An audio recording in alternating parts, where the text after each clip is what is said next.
So let's close our eyes, starting.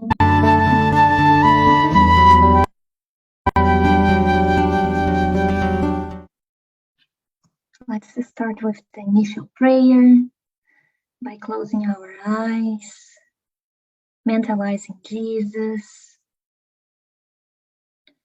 being thankful for the opportunity of having all of us here tonight, asking that Jesus and his team of good spirits may be with each one of us in our own houses, harmonizing the environment of our homes, preparing our hearts and our minds to absorb this beautiful lesson that we will have tonight, in which we will be talking about faith. So we ask the good spirits to help us to not only listen, but also to absorb and put in practice some of the things that we will be learning tonight. We thank you all for being here tonight. So be it.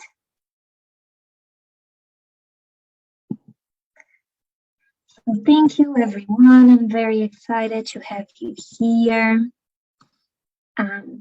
So many of those that were with us are also on Saturday during our charity practice. Thank you guys for being here.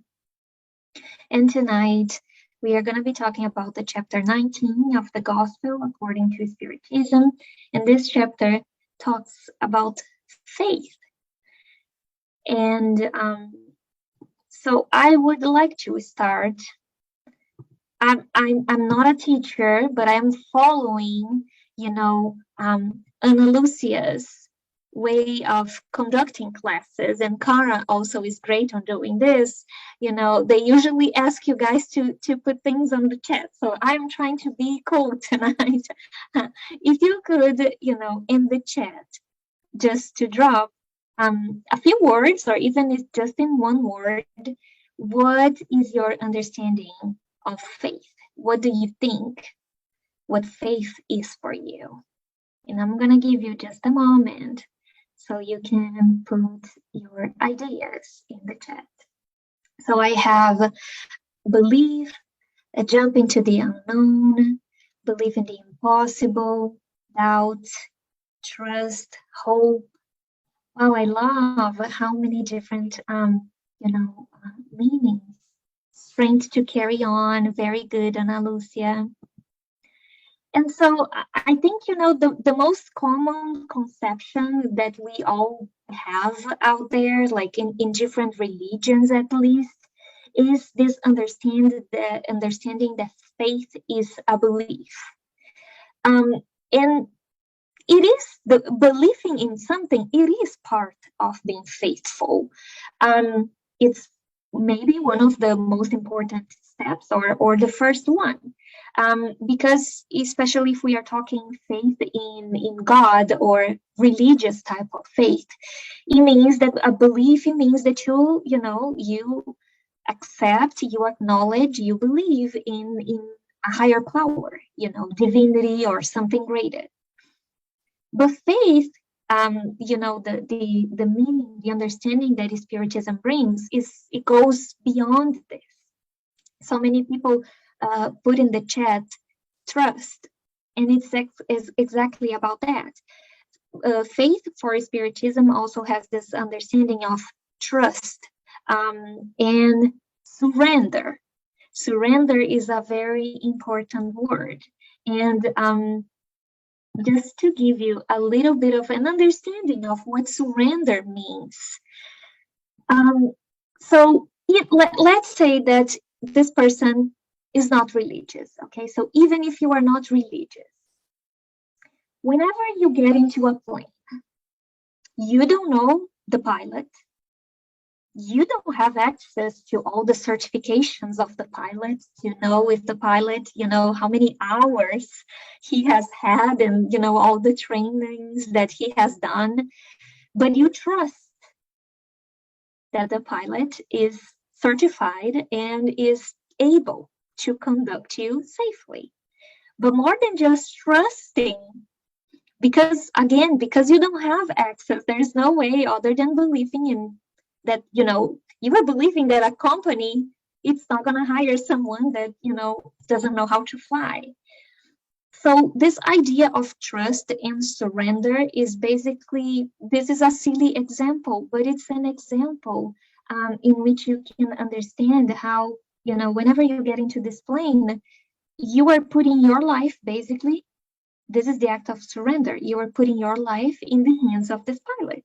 And you are hoping also that if something happens with the pilot, maybe the other person that is, in the cabin with him will be able to safely bring everyone safely back to ground, So this is an idea. This is faith, faith is not only, we are going to see tonight, this is what this chapter of the gospel brings to us. The faith is not only in the divine. We also can have faith in each other. We can have faith in ourselves. So we are going to talk about this concept of human and divine faith. But talking a little bit more about surrender. When Jesus, he came, he incarnated, and he brought his teachings that later on were documented by the disciples. And then we had the gospel. So the gospel brought us this idea, these teachings that help us to better live our lives.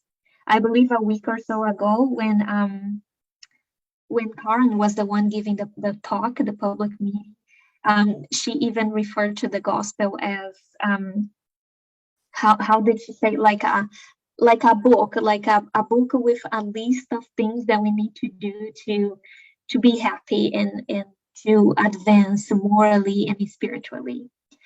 But the gospel is more than this. It does help us with all of that, but also gives us this teaching of faith, so many different teachings of faith. And even during one of the most famous prayers that we have out there, the Our Father, we say, your will be done on earth as it is in heaven. So when we are saying those words, do we really understand what are the meaning of those words? Those words have the meaning of surrender. When we are telling God that his will should be done on earth as his will is done in heaven, it's because we are trusting, and whenever we can have this type of trust, this can remove so much weight from our back, because it's only when we start understanding that, sometimes some of the issues, it's also here the concept of more than surrender is also the concept of resignation a little bit. And this stubbornness that so many of us we have, that we want things to be in the way that we think it's great for us. And so this idea of surrender it's understanding that even though sometimes I desire plan A to happen, maybe this is not the best thing that God has in mind for me. And it's, accepting, as the prayer says, that God's will be done, and that is the best plan for us. I was sharing with the others, with Rafa and the others of our little course on Saturday, that I am trying to buy a house. And so last week we put it in offer, and I was very excited. And I was doing my best during my prayers, to keep my mind open and to say, God, if this is the place in which you have envisioned that it will be my home, it will be the place in which I will have my kids and raise my kids, your will be done. But it's very hard to let go of that attachment, because you were like, yes, I should really be trusting in God. I should really be surrendering and, practicing resignation. But it's still, between the theory, between what we know that we should do and what we actually do, there is a little bit of a, not even a disconnection, but I feel that's why we are still imperfect spirits. We still have a lot of work to do inside of ourselves. And it is wonderful when we already have in our minds the understand of the theory, but it is a work. It's not an easy task, to put in practice all of that. But basically, tonight this talk is an invitation for us to surrender, to understand that it's important that we have faith. It's important. We are going to talk a little bit about magnetism and the power of our thoughts, the power of our will. But it's also important that sometimes we consider that we don't know everything. We don't have the bigger picture. And it might be the case that, our destiny, the things that are reserved for us, are not necessarily the things that we want right now. It's that saying that, maybe sometimes a door is closed, but a window is open for us. So this is the idea of surrender. And also, just finishing, whenever we surrender, this also brings us some serenity. And this serenity is what, especially nowadays with everything that our society and us also, we are all facing, we do need this serenity inside of our hearts. So I found this week, and I thought it was perfect for this talk. It says, you can't control everything. Sometimes you just need to relax and have faith that things will work out. Let go a little and just let life happen. So it's interesting because I have been reading and hearing more and more about this human trait. It's like a trait of our personalities that we all have, that we need to control things. But why is that? This actually is explained from an evolutionary standpoint. That we need to be in control of things because this gives us a sense of stability, of certainty. And so that's why so many of us, we like to control, we like to have this clear picture of how we would like things to be, or whenever we are praying, we want certain things, we want God to grant us our desires, the things that we feel that are important for us. Like in my case, that house that I ended up not buying last week. But whenever we get too attached to control, this causes us resistance. And this resistance can be a problem in two ways. Number one, we are being resistant to maybe other opportunities that are out there for us. And whenever we are being resistant, maybe the opportunity is right there, it's in front of us, and we are not seeing it. Or we might even see the opportunity, but then think about all the time that we have already spent, being upset and trying to control and trying to fix things so they can go our way. So that is one thing. But also, if we are all here, I believe that we are always Spiritists, or at least we believe in the Spiritist cause and in Spiritist teachings. And we all know that, some of the situations or even most of the situations that are put in our lives, they have lessons to teach to us. So whenever we are too attached to that control, we are resisting too much against whatever lesson we are going to have. This is only causing delay for us. It's a delay in evolving. We also know that the spirituality has already told us so many times in so many different Spiritist books that this lesson that you have to learn, you will learn. There is an easy route for you to take, which is when this is presented to you in the first time and you get the message, and then you can move on. But then if you are being too controlling, if you are being too, resisting too much, then the situations will keep repeating. The patterns will keep repeating in our lives until we can finally open our eyes and get the message. So this is just, a general invitation for us. And I am guilty of, so I can be controlling sometimes very frequently, not even, once in a while.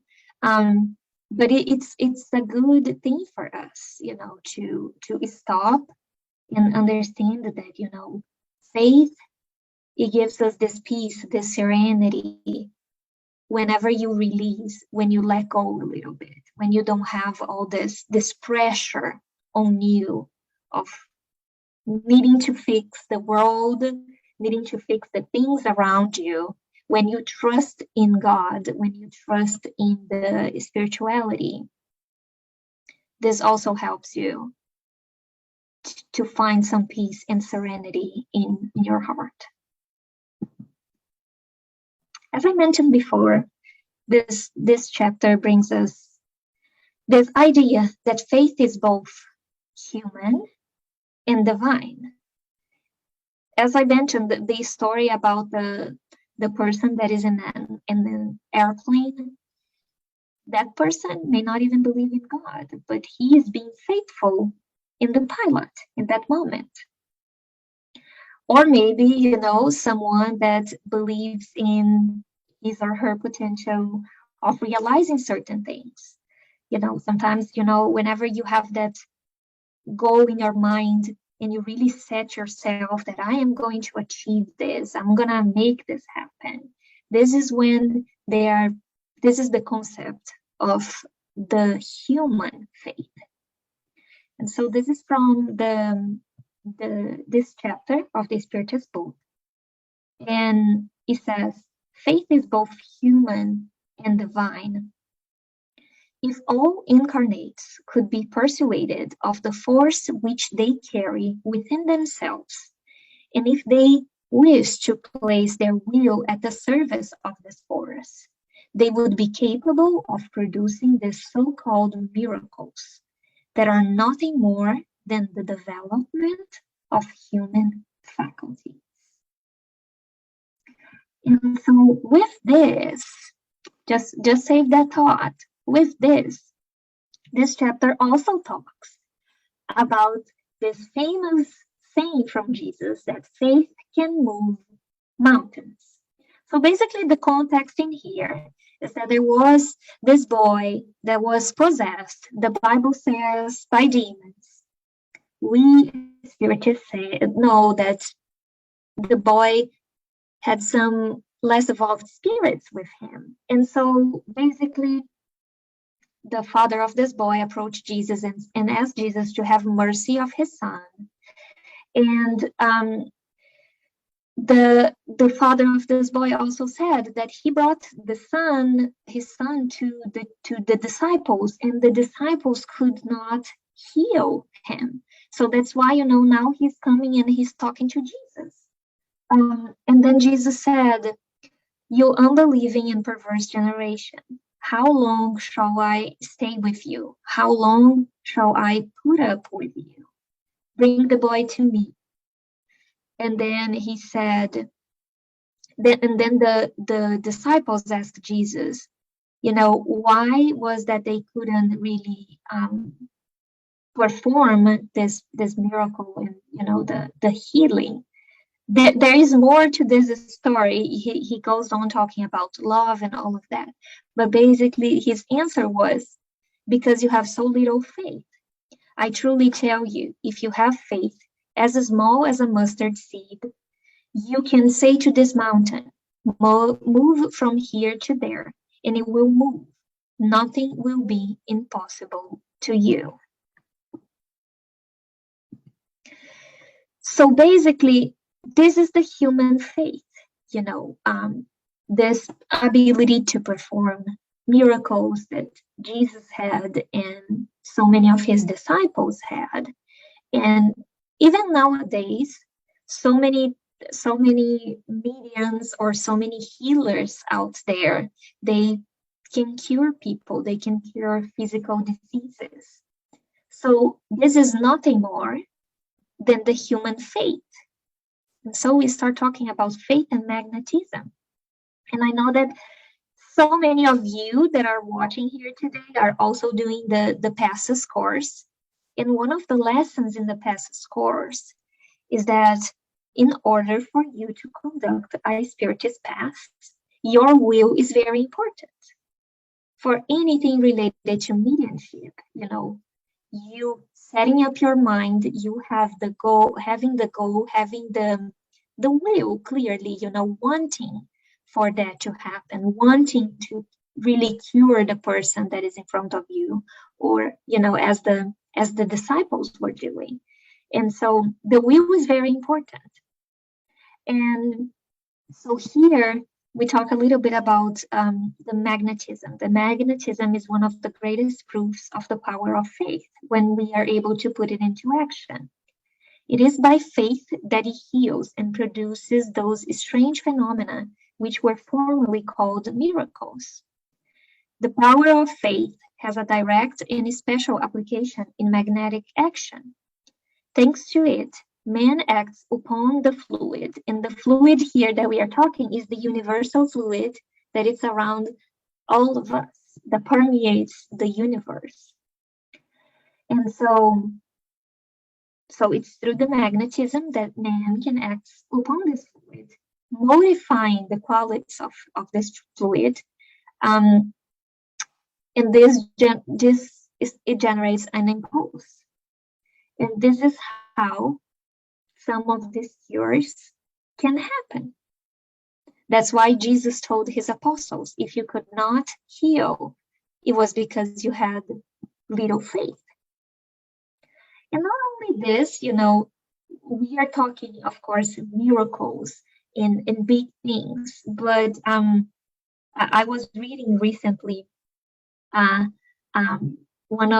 Spiritist website that was comparing that very famous book that nowadays everyone reads it and it's out there. The Secret is called The Secret.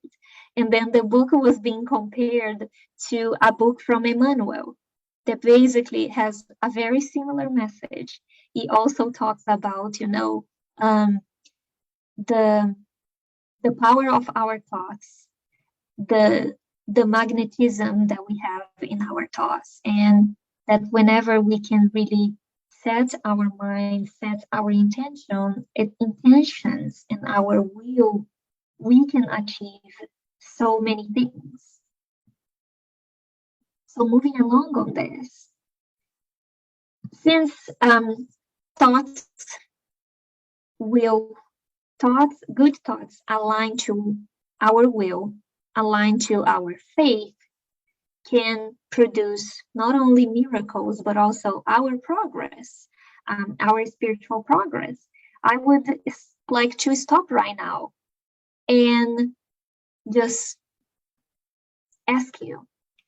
You don't need to put in the chat. This is just a question for us to ask ourselves. What are the types of thoughts that we have been directing to others? Not only to others, I would like to expand. What are the type of thoughts that we have been directing to ourselves? Every time, and I am basically repeating a little bit of Kara a couple weeks ago. Oh, and here she is. I talk her name, and Kara enters the room. Kara is doing public meetings based on that book, Thought in Life. And a couple weeks ago, she did this talk about the power of our thoughts. So whenever we are thinking of another person, we are emanating energy to this person. We are directing a force field to this person. That's why, Jesus so many times told us to not bear false witness, not condemn anyone, not desire the things of our neighbors and things like that.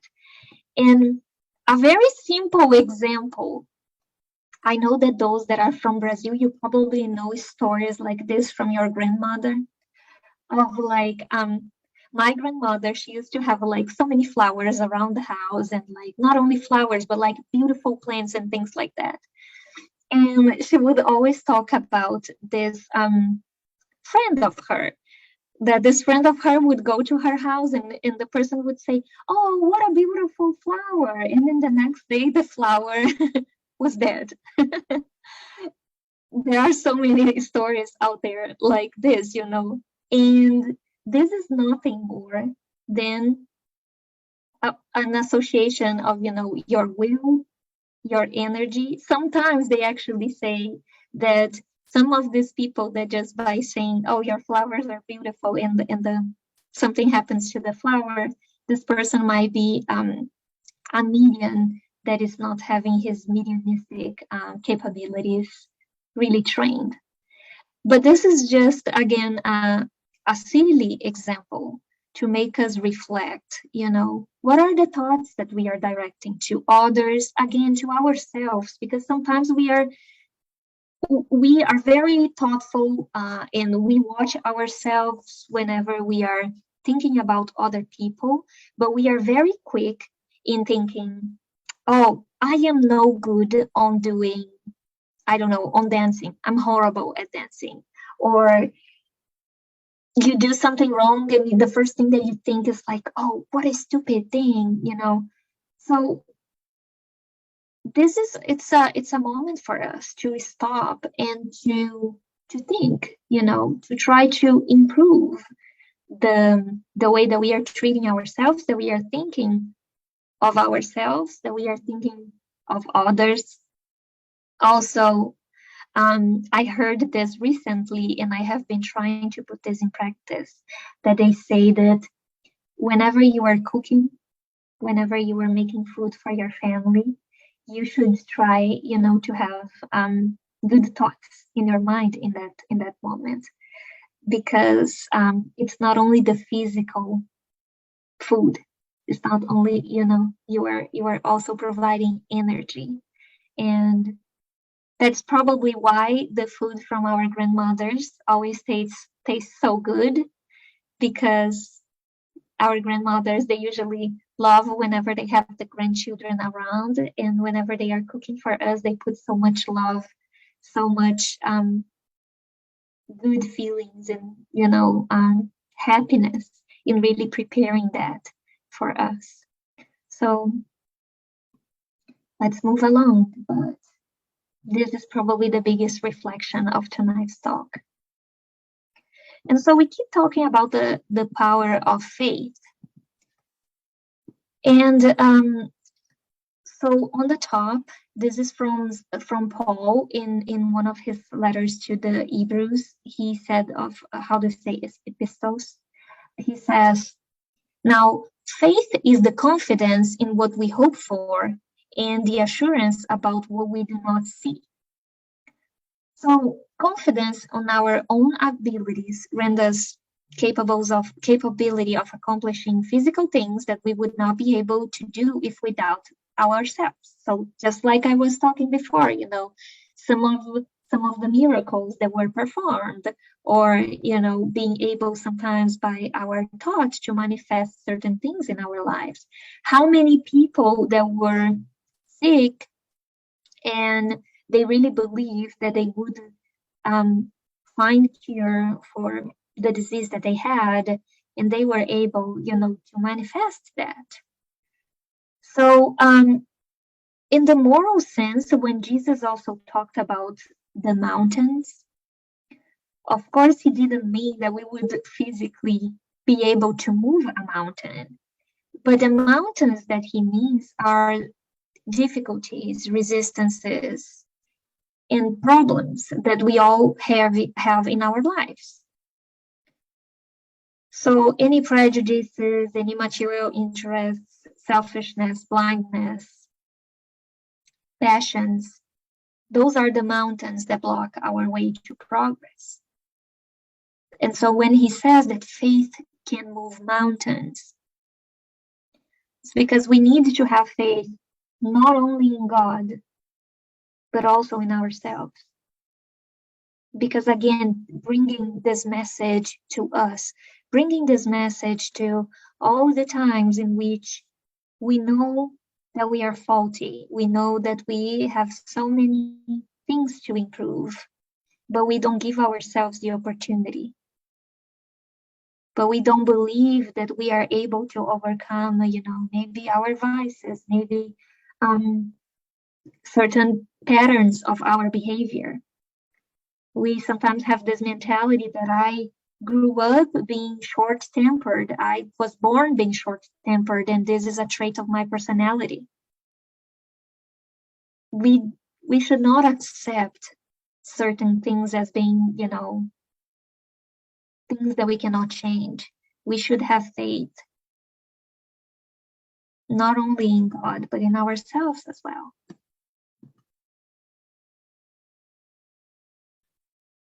Now, whenever we are talking about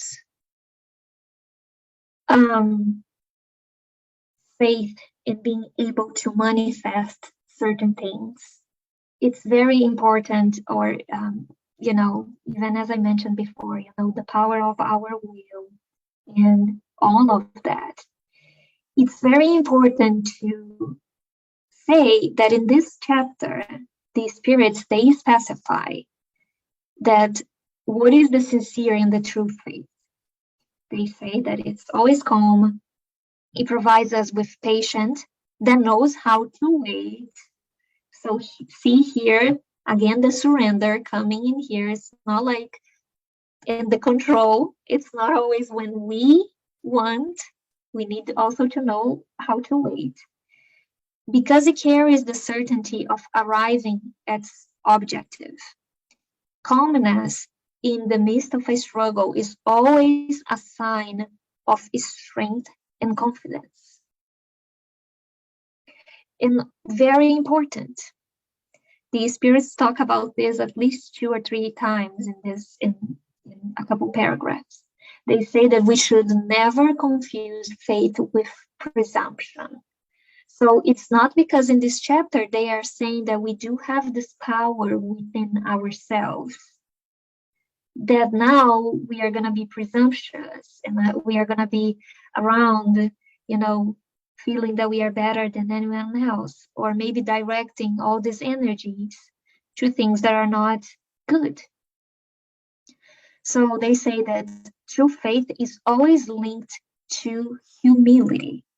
Those who have it deposit more confidence in God than in themselves. So this is the thing. Even though we also have power in ourselves, even though faith is both human and divine, we should never forget that we are all creations of God, that God is the supreme power. So it says that we should deposit more confidence in God than in ourselves, and know that we are simple instruments of divine purpose, and that we cannot perform anything without God. Now, we are spiritists, right? So we also believe in the aid of the good spirits for us. So do we think that if we are being presumptuous, if we are having too much pride, these spirits are going to be helping us to achieve something that will delay even more our advancement, right? So that's why we should always, try to practice this faith with humility, with patience, and in being calm.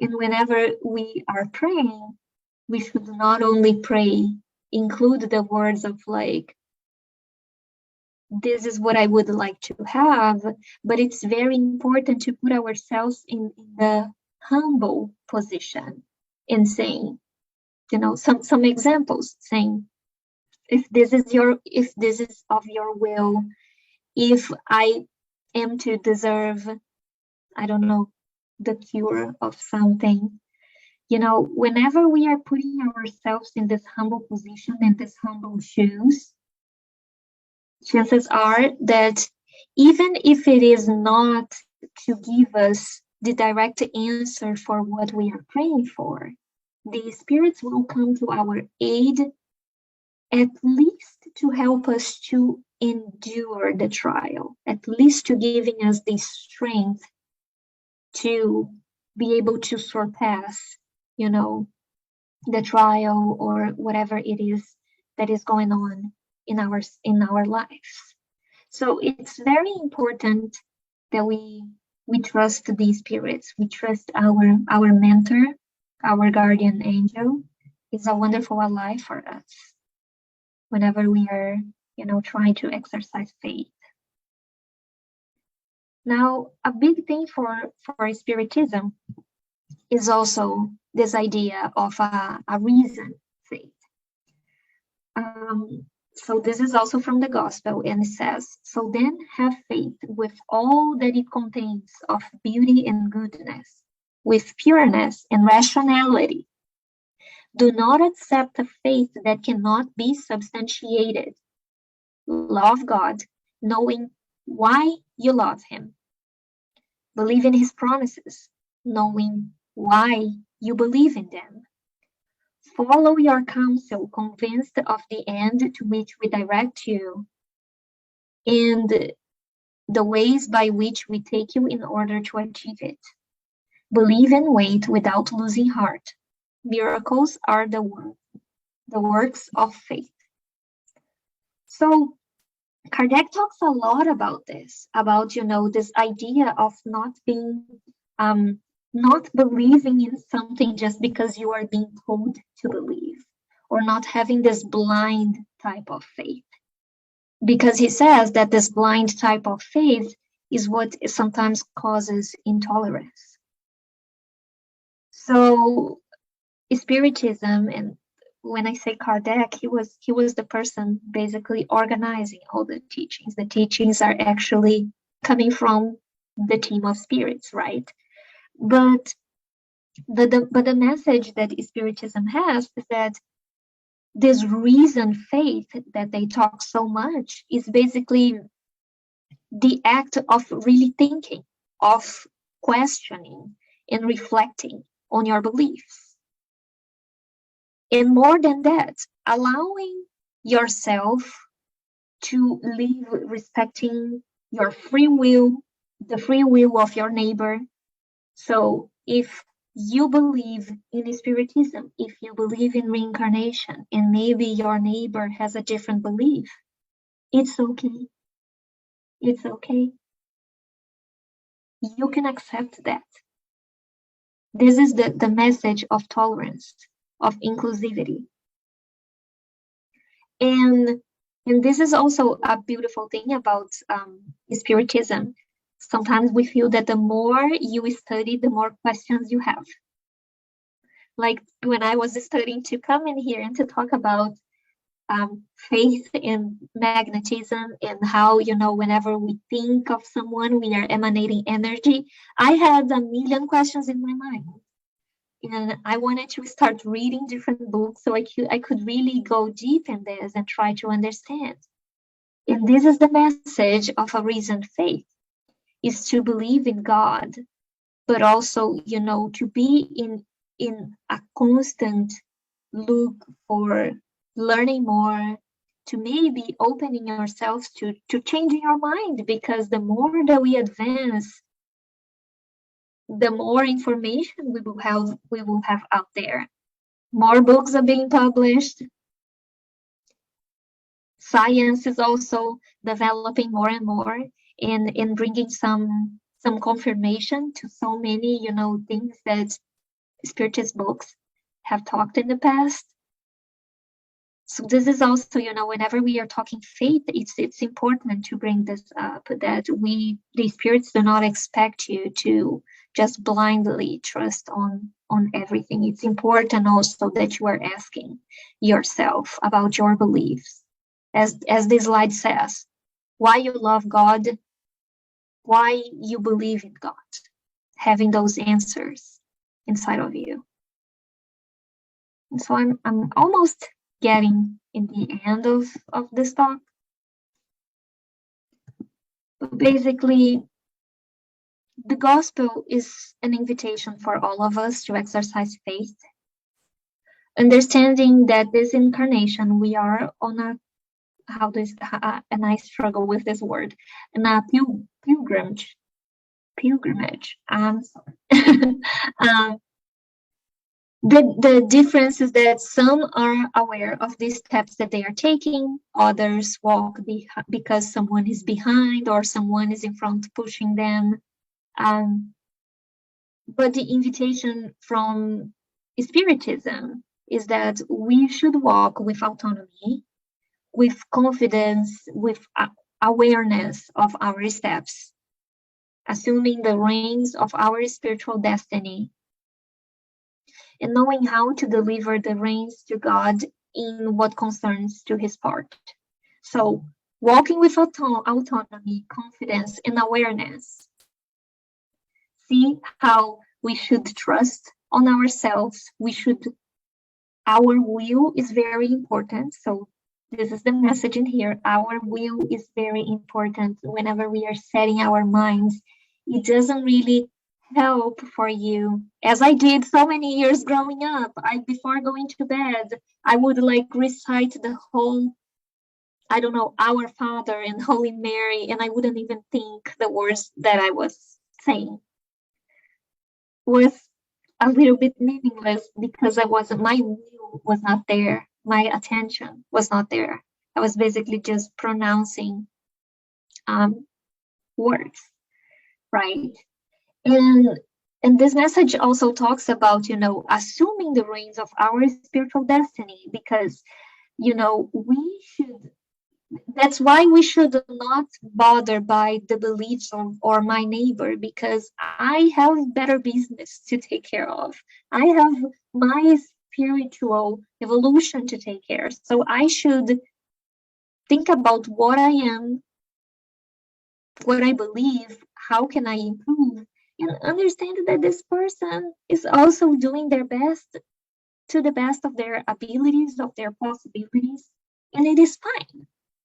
But finally, this message also talks that we also need to know how and when to deliver the reins of our life, of our spiritual destiny to God. And so this is the surrender part. This is the trusting in God and trusting that his will be done on earth as in heavens. So I would like to end saying that we should have faith in God, trust that he's taking care of us, and also accepting what is, let go of what was, and have faith in what will be. I thank you all for being here tonight, and I'm just gonna open for any questions that you might have. And if you guys don't have any questions, I'm just gonna give you a moment so you can grab water and prepare yourself for the spiritual passes. Thank you, Rafa. Okay. Very good, Angela. Thank you. Thank you, Angie. Thank you, Andy. Thank you very much. I'm gonna put the passes.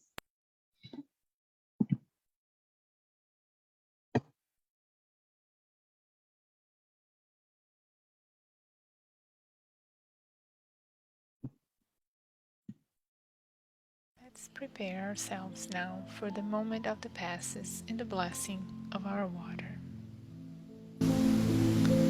Place by your side a container with clean water to be blessed and magnetized.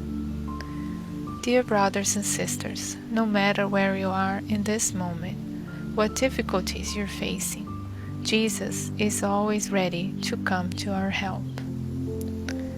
Place yourself now in a comfortable position, one that facilitates concentration and receptivity. Breathe slowly and calmly. Inhale and exhale. Inhale and exhale. Fill your lungs with air and release slowly. Let the energy of tranquility and peace penetrate your lungs and circulate throughout your body. Your soul, in harmony with your body, feels peaceful and at peace. Let us think now about the passage of Jesus among us. In a beautiful and clear day, the golden rays of the sun illuminating the joyful landscape. Multicolored flowers, bouncing, chirping birds fill the landscape with optimism. The news of the cures brought a crowd of needy people around Jesus. Suddenly, Jesus appears, calm and serene. His white tunic is light and long all the way up to his feet. At the sunset, all those who were sick and affected by different diseases were brought to him, and Jesus, laying his hand on each one, healed them, as narrated in the Gospel of Luke. Let's mentalize now Jesus approaching us in this moment, placing his friendly hands on top of your head. Feel the presence of this Divine Master right with you, feeling like a waterfall of pure and crystalline waters start to fall from his hands, coming from his love to bathe you, falling on your head, streaming down your shoulders, bathing your whole entire being, bringing you peace, serenity, and balance, cleaning all impurities and pacifying yourself. Feel these waters bathing you, cleansing and purifying. Breathe. Now think of Jesus as a sun right before you, his light, his warmth, embracing you, enveloping you. Feel the healing emerging, emanating from Christ towards you. He hears your prayers. Trust him.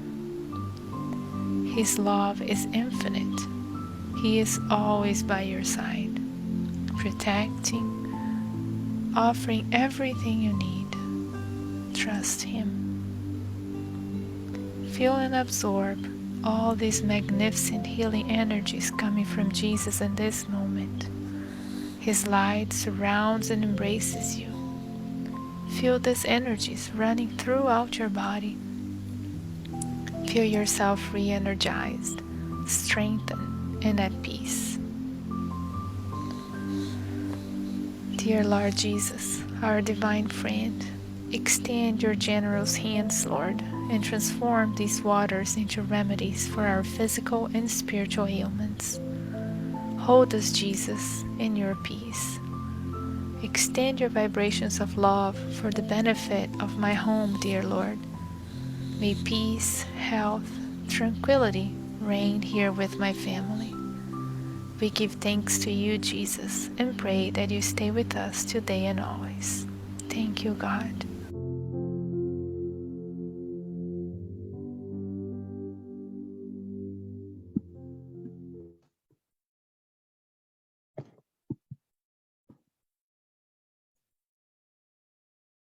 So we now proceed to the final prayer by placing our will, our faith in God, in our mentors in this moment, asking them to guide us towards this reasonable faith, asking them to help us to believe in the potential that we have inside of every single one of us, while at the same time also being able to surrender and trust in God's will, trusting that God in the spiritual plane have our best, have the best plan for every single one of us. So we ask that we are able to find this peace and this tranquility of mind by being able to exercise this surrender, by being able to fully exercise and practice faith, while firmly believing in God, in the spirituality, and studying more and more about Spiritism. We ask that the good spirits can harmonize all the homes in here represented, can help us to also bring light and love to the homes of every single one of those families that we assisted on Saturday, helping them also to find in faith the strength that they need to establish a life in this country. Thank you all for being here tonight. So be it.